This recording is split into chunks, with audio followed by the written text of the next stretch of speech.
पश्चिम बंगाल में कानून व्यवस्था ध्वस्त हो चुकी है। जब ममता बनर्जी या कहें निर्ममता बनर्जी को पीड़िता के परिवार के साथ खड़ा होना था,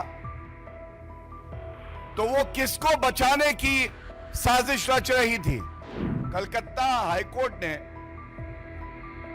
इस आदेश में पूरी जांच को सीबीआई को ट्रांसफर किया है। Kolkata trainee doctor rape murder मामले में भाजपा और ममता बनर्जी सरकार आमने सामने है। भाजपा ने पश्चिम बंगाल के कोलकाता में ट्रेनी डॉक्टर के साथ बलात्कार और हत्या के मामले में सीधे राज्य के मुख्यमंत्री पर सवाल उठाते हुए पूछा है कि आखिर ममता बनर्जी किन लोगों को बचाने का प्रयास कर रही है। भाजपा ने ममता बनर्जी के तुरंत मुख्यमंत्री पद से इस्तीफा देने की मांग कर दी है। भाजपा राष्ट्रीय प्रवक्ता गौरव भाटिया ने पार्टी मुख्यालय में पत्रकारों से बात करते हुए आरोप लगाया है कि इस जघन्य अपराध के पूरे मामले को रफा दफा करने की साजिश ममता बनर्जी ही रच रही है। वह अपराधियों को बचाने का काम कर रही है। इसको लेकर क्या कुछ कह रहे हैं राष्ट्रीय प्रवक्ता गौरव भाटिया, आइए आपको सुनाते हैं। हाल में कानून व्यवस्था ध्वस्त हो चुकी है।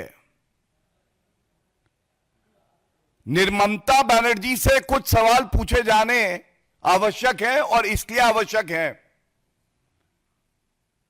क्योंकि पश्चिम बंगाल और भारत की जनता को, हर महिला को, हर बहन को यह हक है वो ये जाने कि जब ममता बनर्जी या कहें निर्ममता बनर्जी को पीड़िता के परिवार के साथ खड़ा होना था, तो वो किसको बचाने की साजिश रच रही थी। ये सबसे पहले जो कलकत्ता हाईकोर्ट का आदेश आया है, और इसमें जो निर्देश है वो आपके समक्ष रखूंगा। जो ऑब्जर्वेशंस हैं, हर नागरिक की रूह कांप जाएगी। ये जंगल राज ममता बनर्जी का जो पश्चिम बंगाल में है, ये कर क्या रहा है। और कोई राजनीति नहीं है, लेकिन कुछ कड़े सवाल जरूर हैं जो पूछे जाएंगे।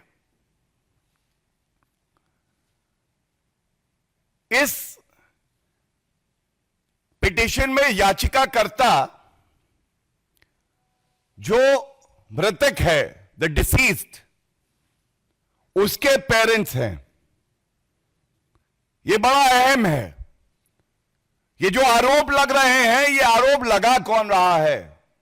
आरोप लगा रहा है एक पीड़ित परिवार जो अपनी बेटी के लिए न्याय मांग रहा है, एक महिला मुख्यमंत्री ममता बनर्जी से।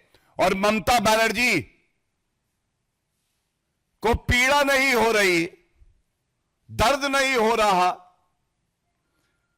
और यह कहना गलत नहीं होगा कि निर्ममता बनर्जी की न्याय देने की क्षमता पे सवाल उठा है। आज निर्ममता बनर्जी न्याय नहीं दिलवा पा रही। हम सब जानते हैं कलकत्ता हाईकोर्ट ने इस आदेश में पूरी जांच को सीबीआई को ट्रांसफर किया है। लेकिन क्या परिस्थिति थी, क्या ऑब्जर्वेशंस है, रेशियो क्या है इस जजमेंट का कि ये इन्वेस्टिगेशन को ट्रांसफर करना पड़ा। और बड़ी जिम्मेदारी से मैं कहूंगा, ऐसा प्रतीत होता है जजमेंट पढ़ने के बाद, और मीडिया ने जो भूमिका अदा करी है, जो तथ्य सामने रखे हैं कि ममता बनर्जी किसी को बचा रही हैं। ये कौन है, ये लोग कौन हैं? ममता बनर्जी को आज जवाब देना होगा। क्राइम सीन, एक वरिष्ठ अधिवक्ता होने के नाते आपको बता दूं, जो पहले 48 घंटे होते हैं, ये सबसे महत्वपूर्ण होते हैं एविडेंस कलेक्शन के लिए, फोरेंसिक जांच के लिए। और ममता बनर्जी ने एक बयान दिया जब ये कुकर्म किया गया, जब ये जघन्य अपराध घटित हुआ उसके एक दिन बाद कहा कि मैं सीबीआई जांच ट्रांसफर कर दूंगी कुछ दिनों के बाद। तो ममता बनर्जी, आपसे यह सवाल है, कुछ दिनों के बाद क्यों? तुरंत क्यों नहीं?